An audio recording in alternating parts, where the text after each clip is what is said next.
बच्चों हम BSc second year का एक और काफ़ी इम्पोर्टेंट टॉपिक पढ़ेंगे, number of phase space cell in momentum interval P and P plus DP.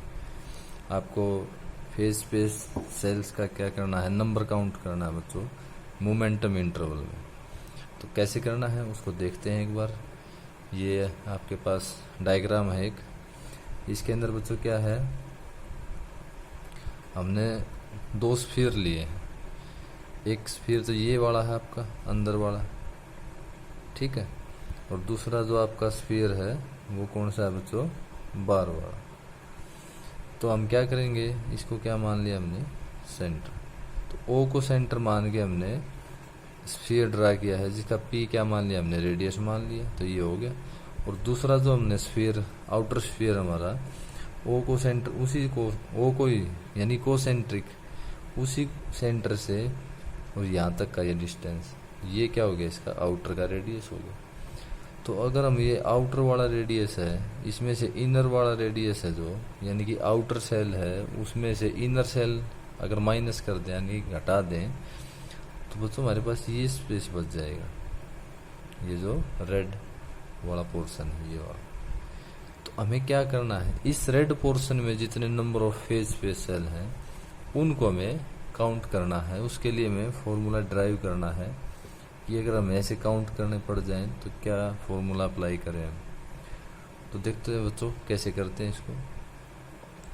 ये थ्योरी में आपने ये लिखना है, let us consider the given momentum interval lie between p and P plus dp. जो आपका इंटरवल है वो दो आपके जो मोमेंटम इंटरवल हैं पी और पी प्लस डीपी के बीच में क्या करेगा, लाई करेगा।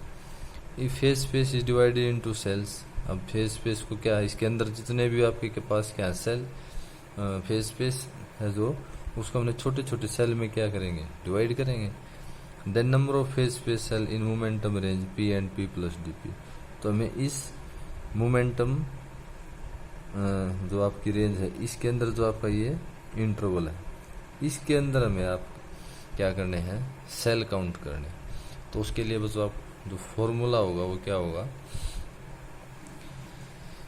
GPDP equal to volume in phase space. जो आपने रेड पोर्शन लिया है, volume in phase space corresponding to momentum interval P and P plus DP। जो आपने ये सेल्स लिए हैं ये वॉल्यूम, ओवर में H0Q। तो GP आपने यहाँ पे क्या लिया है, number of phase space cells. ये जो GP है ये क्या है, number of phase space cells per unit momentum interval. Per unit momentum interval में कितने नंबर आपके सेल हैं वो क्या आपका GP है। और H0Q क्या है बच्चों, available volume of each cell in phase space. जो आपका फेज स्पेस है, ये जो इंटरवल है, इस इंटरवल के अंदर एक सेल कितना आपका यूनिट, एक सेल कितना वॉल्यूम आपका ले सकती है उसके, मतलब उसके लिए अवेलेबल वॉल्यूम है। इसको आप H भी ले सकते हो, H0Q भी, बुक में H0Q था इसलिए इसको H0 लिख दिया है। तो यहाँ से देखो बच्चों हम क्या लिख सकते हैं, now we can write GPDP। अब आपको पता है फेज स्पेस होता है वो 6 डायमेंशनल होता है, इसलिए हमने यहाँ पे जो इंटीग्रेशन है वो 6 टाइम्स लिया है। तो क्या हो जाएगा, dx dy dz। Phase space मैंने बताया था उसमें 3 कोऑर्डिनेट तो आपके किसके होते हैं, पोजीशन के, dx dy और dz।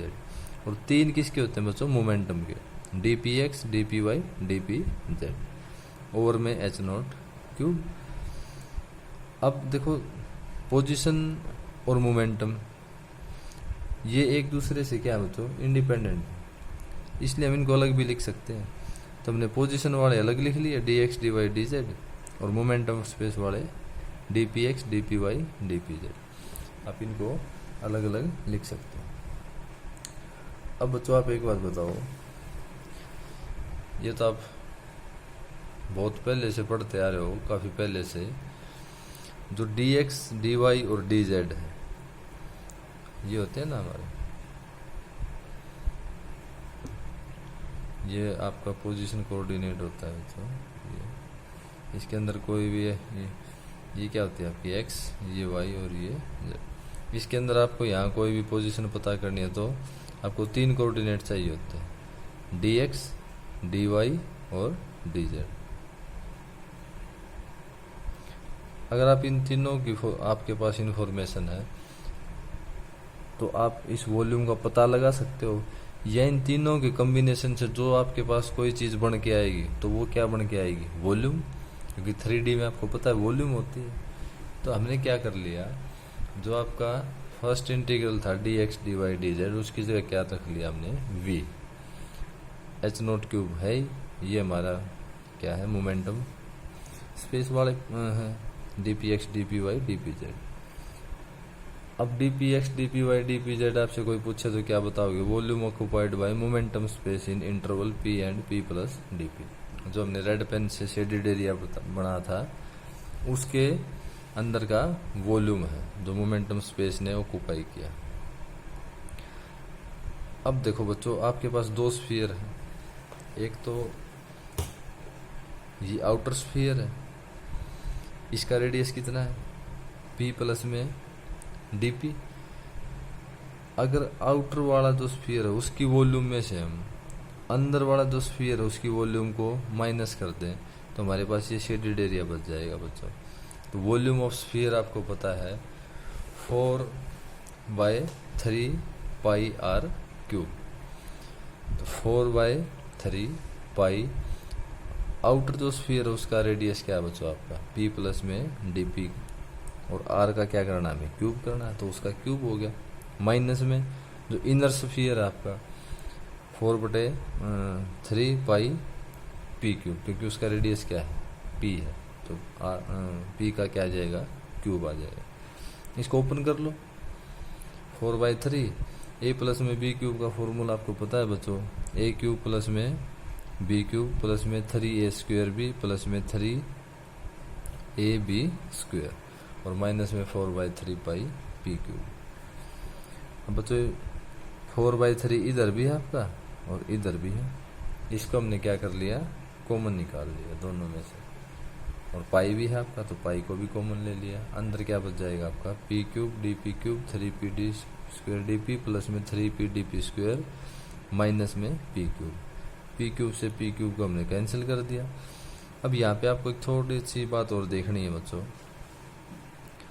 आप ये बताओ dp जो है, dp क्या है, एक बहुत छोटी वैल्यू है। dp की बजाय आपसे कोई कहे dt dx, तो ये सारी जो वैल्यूज हैं क्या आपकी, वो छोटी वैल्यूज है।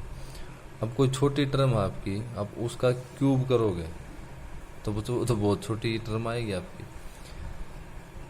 0.01 है आपके पास, इसका स्क्वायर करोगे तो क्या है 0.001, और भी छोटा आता जाएगा, क्यूब करोगे तो और छोटा, और जीरो आती जाएंगे बीच में। तो हमने क्या किया, dp की जो टर्म थी dp क्यूब को क्या कर दिया, नेगलेक्ट, और इधर dp स्क्वायर है उसको भी क्या कर दिया, नेगलेक्ट कर दिया। तो बच्चों हमारे पास क्या बचा, 4/3 पाई 3p स्क्वायर dp, ये वाली टर्म बच गई हमारे पास।